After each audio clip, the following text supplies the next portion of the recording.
Good morning, Doug. Hey, good morning. How we doing? Another great day. It's a little winter-like out there, but well, that's not bad, is it, for March 1st? What do you like about today? I've got a lunch date with my daughter Caitlin, and Cool. we're gonna hang out and just enjoy each other's company. Nice. Yeah, it's a big deal. How about you? What's shaking in your world today? I like that my boys are doing bigger things than I could do on my own. Got one in New York City right now, and he's there for the weekend at a conference, a convention. And one of the things that I always loved about this industry, and I'm sure our folks watching right now, maybe you enjoyed it too. Did you ever get to go on a business trip where you got to hear from industry leaders or wannabes or just people doing courageous and great things? My Well, son is doing that right now, and that really excites me. that's a lot of fun. I didn't know who Larry Kudlow was and met him walking down the hall, got to shake his hand, talk to him, and then I did a little research on who Larry Kudlow is, and he had an addiction problem, and I can't remember whether it was the Reagan White House he was part of that cabinet, and then he just fell from grace, and some family just loved him, just moved him into their house, and he reignited his life. I don't know that he has any kind of like problems like that anymore, but that was one of the fun ones when I look back at places I've been, but it's really cool. He is on my I'd like to meet that guy list. Well, I've been there and done that. I think he's a genuine dude. He has some sweet suits. Does he? I bet he does. I mean, he's a New York guy, isn't he? Yeah. Yeah, that is fun. Well, I was trying to think about this session today and what would be interesting. And I thought, I have financial questions that bang in my head every day, and um, and I bet our clients do too. And so I thought, well, let's text some random people and see what kind of financial questions are actually banging around in their heads. And I just thought that was an interesting exercise. I don't know if you got any questions that came up that people had, or and you Yeah. wanted to throw those out there and just see what those look like. I threw it out to 8 people. None of these people are clients. These are personal friends of mine. And I threw it out to 8 people and I got 14 responses. Wow, wow. I sent it to this was one of the more interesting ones. This is a 22-year-old go-getter. Like he's gonna get his degree from IU Kelly in a couple months and heading to Miami to work in the fast-paced real estate market there. And his answer was thinking about his What's the retirement. question? The question was, what financial question runs through your head the most? And his question was, um, do I have my retirement investments allocated properly? As a 22-year-old. Okay. And my response to him was, that's not a very good question to be banging around your head at 20. You should be thinking about conquering the universe. You shouldn't be thinking about, like, to me, retirement is retreating.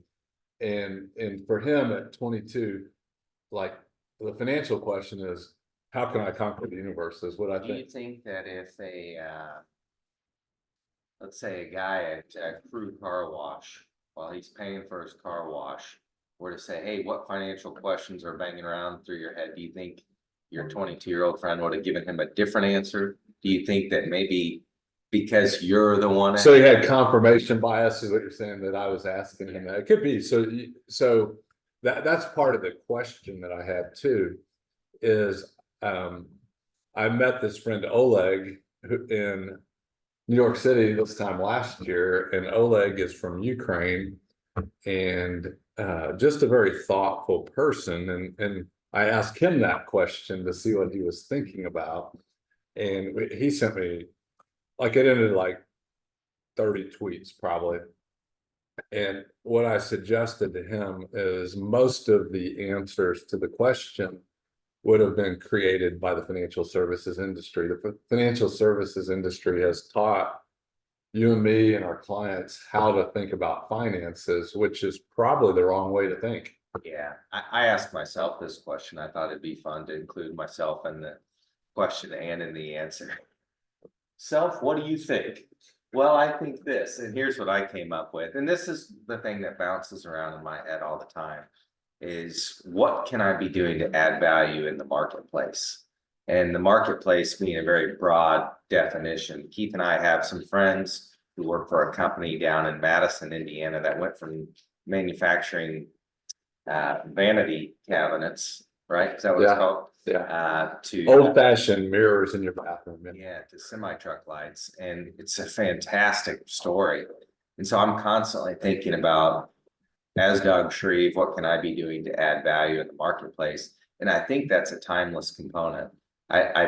If I have good health and I'm 75, I think I could do it. Yeah. So one of the people I texted to is a former Thunderbird pilot. So he's used to flying at fast speeds. And his answer I thought was a really good one. Am I using my talents effectively? That's good. Yeah, because I go to the assisted living pretty frequently to visit my uncle, and I think of what was Barbara Pratt, a friend of ours, said that that there's a stories on the shelf is the thing here. And when I think of the people there's a lot of effective uses of their time they could be using. Yeah. But maybe the system has told them there's no value to them. And even at that point, there's something even economically beneficial of their time that they could harvest if they thought about it. One of my favorite questions are answers that I received. What question runs through your head the most? This is this person's question right now. In March 1st, it's the beginning of spring. Spring's around the corner.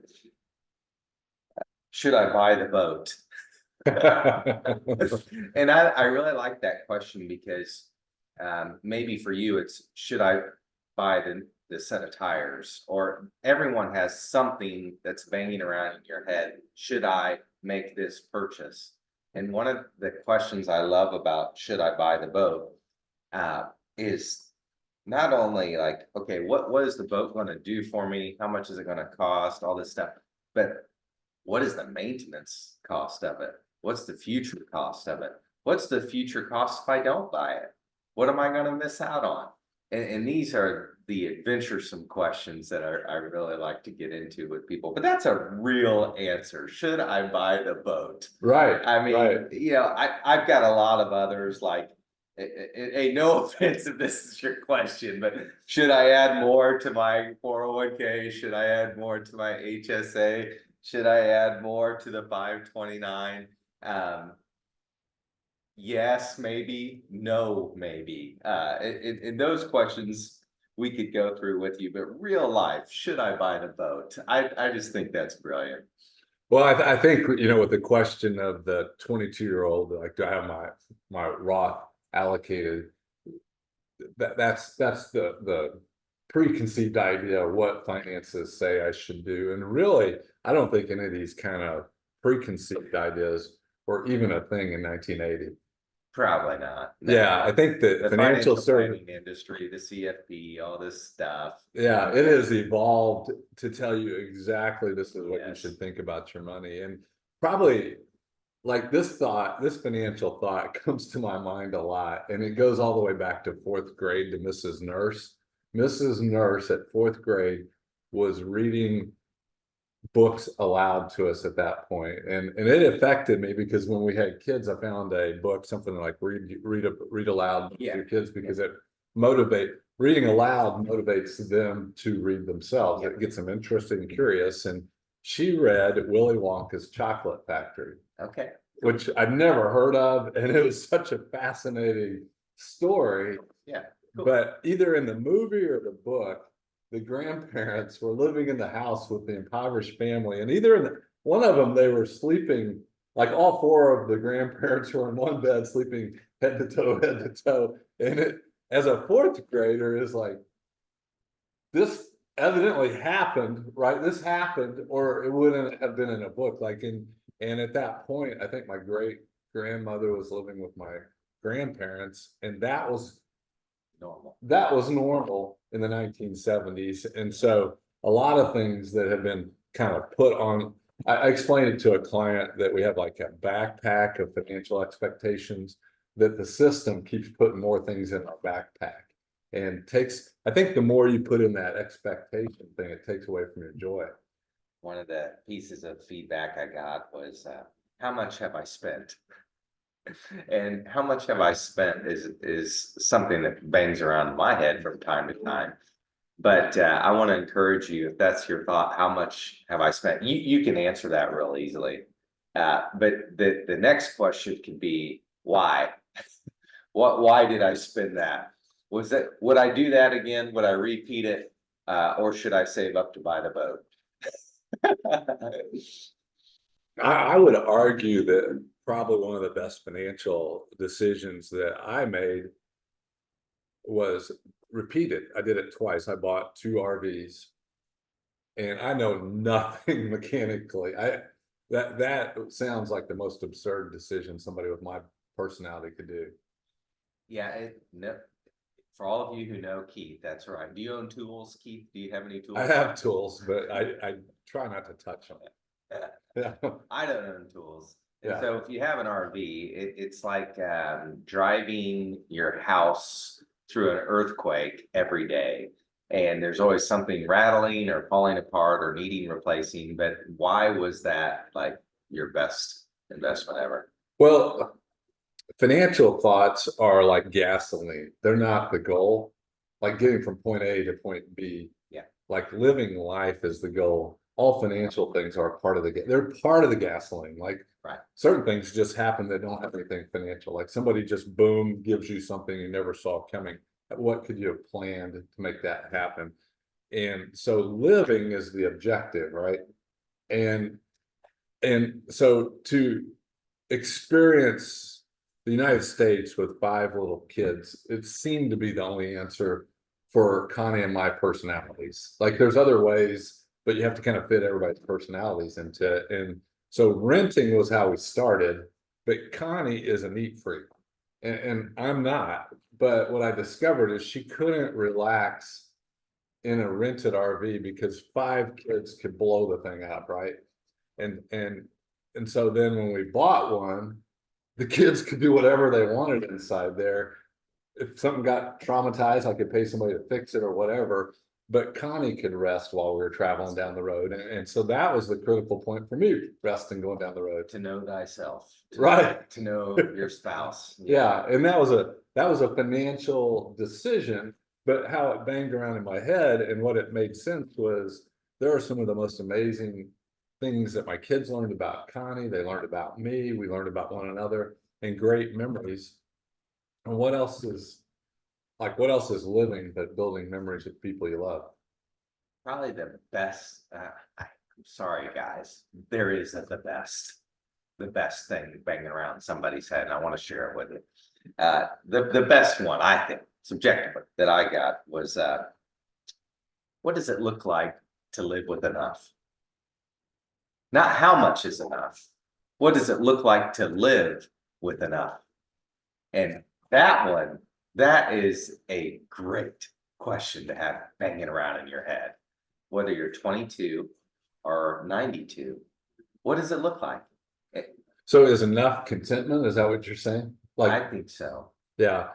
And I would suggest to those of you who are joining us today that contentment and ambition are not the same thing. Yes. Yeah, because ambition, you could be in the assisted living with ambition to do things and be completely content at the same time. And so contentment, from one of the great teachers of time for me, said it's a learned thing. I can do all things, he said, but he had to learn to be content. And that's really a hard thing. It's one of the things I love best about the tool and die maker, the entrepreneur, the the financier, someone who's gone out there with great ambition to make a lot of money and then did it and then lost it. Because of that experience, you can have this, hey, was it worth having the Porsche in my garage? Or am I cool with just having a paid for car? And these types of people I really enjoy hearing from. And I've talked to you, you've talked with them, the people who are just living their life and enjoying where they are in life. So it's a big deal. That kind of, I had a quote that I said that I liked of my own. I said, life is fascinating if you let it be. And I think contentment is where there's a fascination there, because in contentment, I can't just keep striving to have Yeah. things. And so what might contentment look like? Is it, we have a homeless guy that walks by here almost every day. Maybe contentment's going out and giving him some lunch money one day or whatever. Yeah. Looking him in the face and saying, hey. Have you heard the phrase, if you're not growing, you're dying? I have. Like, that's the opposite. Like it's Yeah. Yeah. And that's what we're told in business, and that's, that's what we're told with investing. But I think if you could sit back and say, hey, what would it look like to live with enough? And that's going to be different for you than it is for me. And it might be the boat. It might be the thing. You might like to have that thing, the RV, for a season in your life. But what does it look like to live with that type of contentment? Boy, you can really relax. And you can become available. You can become curious again. You can become a learner, a student. It might mean you are striving. You're striving for a dream, for a goal, a target. But to know what it is, very few people know. Yeah. Somebody that I asked the question to, Doug, they were telling me, hey, if I get this lined up and I can get this lined up, maybe I can shift careers at age 56 or something like that. Yeah. And so I texted him back. I'm probably gonna have to have a conversation with him.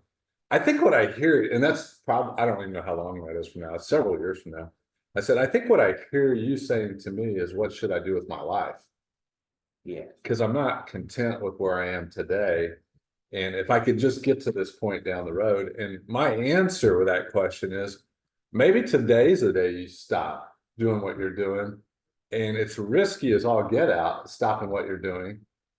But the worst case scenario is maybe you end up working another decade than you thought you were, which isn't all bad. Our culture has taught us that working is bad. And yet there's some amazing things that happen to people working in their 60s, 70s, and 80s. I got a question similar to that, and I really like this question. He says, if I can retire early, should I? And I think that's along the same thing. And he says, hey, I retired in my 30s when I decided to say, hey, I'm going to choose what I do with my time, or something to that effect.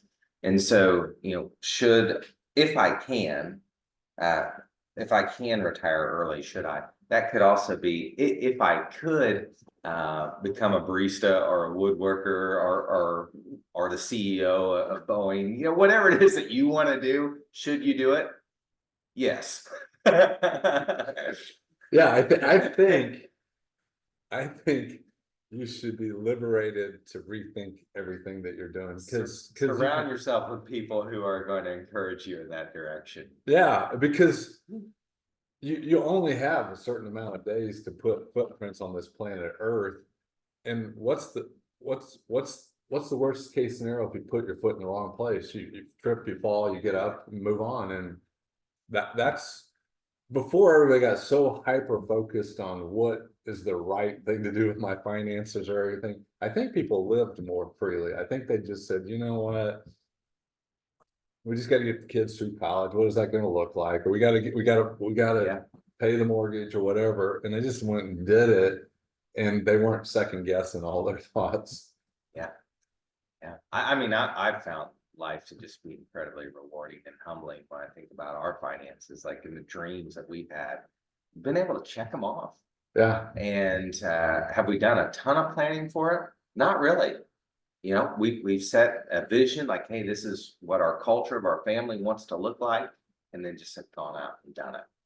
I live vicariously through my son Caleb, and not because I long for like influencing or be in his life, but somehow he's embraced, I'm just gonna live, right? Like he got married at 20, which I didn't encourage that, but he's got this tool chest that he is sitting in my garage. It's as big as this desk that he built out of wood.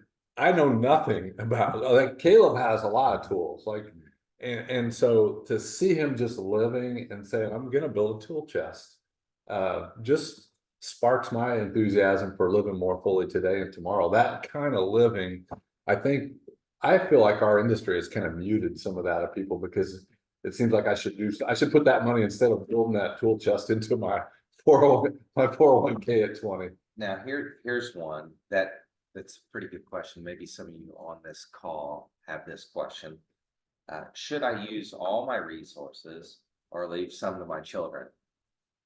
What do you think? That is a fantastic question. And so the feedback that I would give to somebody if they were asking me that, I would say, well, tell me about how you're living right now. Are you wanting anything? Are you striving for anything? Is there anything you're wanting to do? How healthy are you? You know, what does using your resources look like today? And then what if you were to say, well, I'm pretty content, or I have enough? What would it look like to start to release some of those funds today while your kids probably could use them? They might be in high expense years of their lives. Maybe you could be paying for grandson's soccer team. I mean, you might be able to get a lot of enjoyment by being the investor for your kid's life right now. Yeah, there's an old saying that it's a blessing to leave inheritance to your grandchildren. And when I first read that quote, I thought, well, what about me, the kid, right? Like, and the more I thought about it, mathematically, with life expectancies in America today, most likely your kids are going to be in their 60s when they would get an inheritance. And so probably what I conclude is probably help them out in their 40s rather than leaving them an inheritance, because most of us, when we get in our 60s, we don't have major financial hurdles. We've covered most of the major expenses behind us. And so what can I do to help them kind of grease the path? And a thought I've had when I kind of rethought retirement, that I wasn't just going to quit working, was what if I accumulate enough for Connie and my needs for our lifetime? What if I just pass on the wages to them that I earned in those years that I work, and just help supplement them?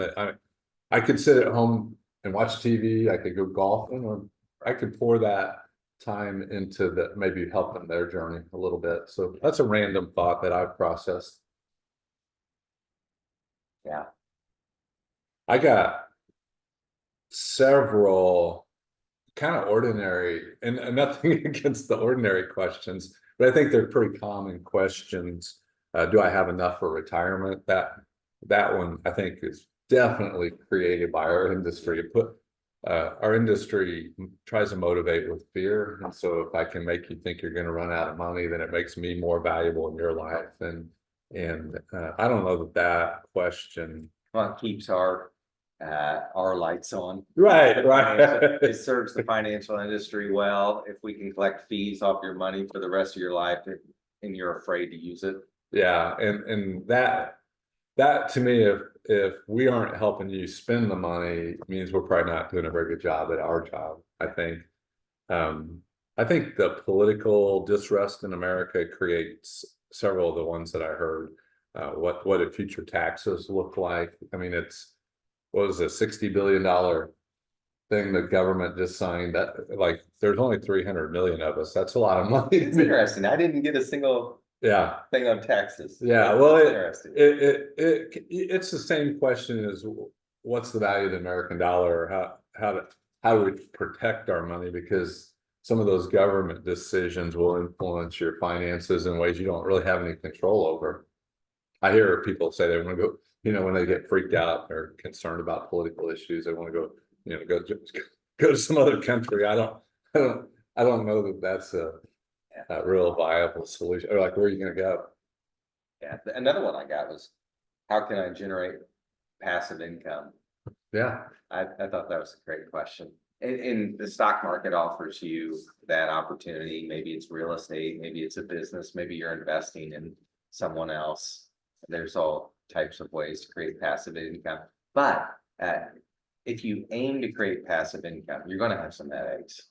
Oh, yeah. You're going to have some repairs, you're going to have some maintenance, and just knowing what those are, going in eyes wide open. You may have a guest show up at your rental at 9:30, disappointed with the situation, and I suppose that could happen. I really appreciate all of you that are with us today, and please send us some of these questions, because I think they're great questions to think about. I think the more that we open our mind about questions that maybe are weighing on us, that maybe there's a different way to look at them that can take some of that burden off of our shoulders. I think that's a good thing. You will be okay. Let's take a quick look at the market before we set everybody free today. What's your thought on the market today, Doug? As you're going to the chart, would you zoom out to a weekly? This is the NASDAQ. Yeah, and so we've been on a really nice uptrend that started early in January 2023, and that's been really great. That's not necessarily it. That's so Keith just drew an arrow connecting December or November 2021 to today, and it's basically showing that we're knocking on the door of where we were in the past. But the uptrend, in my mind, really began early in 2023 and was tested in the fall of 2023. And it's just been on a great climb. And so I'm very satisfied with what we're seeing in the marketplace right now, whether that be in tech stocks or even in, boring dividend stocks. Some of the more bond-like investments have been difficult, and we'll see where interest rates go. Those heavily influence more fixed income type assets. But it's just been a fantastic stock market to be a part of the last several months. It has. And when you're saying bond oriented, this I'm not recommending this investment. This is Duff and Phelps Select Income. It's a utility fund, and I love utilities. If you ever want to talk utilities, call me. They're fascinating, but they are more bond-like. yes. And so we go all the way on this one back to March of 2020. I couldn't think of a symbol of an ETF, but this gives you the kind of the picture of what kind of struggle bus that's been on. And it may, my gut is we may be getting close to the end of the horror of the utility market. We got an email a couple days or yesterday from our friend Bob that runs a mutual fund, and I thought it was fascinating, and I didn't know what he said. If you put $500,000 in the S&P 500, like an ETF, that $35,000 of that $500,000 would be in one stock, and it's Apple. He did a good job breaking down the components, and what his article was saying, and we've talked about it here, is the S&P 500. When you look at it, the ownership of what you own, what you own is not spread out equally amongst each company unless you buy the equal weighted index. The regular S&P 500, it's market cap weighted. So you're going to have more Apple than, I think of a stock that's a smaller one, but right. You're going to have more of the Magnificent Seven, the Apple, Amazon, Netflix, Google. You're going to have more of those than you are the rest of the 493 stocks that are out there. And really, those other 493, they haven't done that bad. Yeah. I mean, there's some real losers in there, sure, but they've done okay too. Well, I as we're coming to the end of this time with everybody today, that area, the other guys is what really is starting to interest me a lot. And maybe next week we can talk about that more. Yeah. Any thoughts for our friends before we part ways today, Doug? I would just encourage you this weekend, if you are thinking through, if you do have a financial question that's banging around in your head or just continuously banging around your head, share it with somebody. Yeah, Yeah, don't let it get trapped in between your ears alone. Share it with your wife, maybe your son or your daughter, and see what they think. and in the meantime, I just hope you can live life more fully this week than you did last week. I hope there's some just exciting things that are crossing your path that you can enjoy. We'll see you guys soon. Bye bye.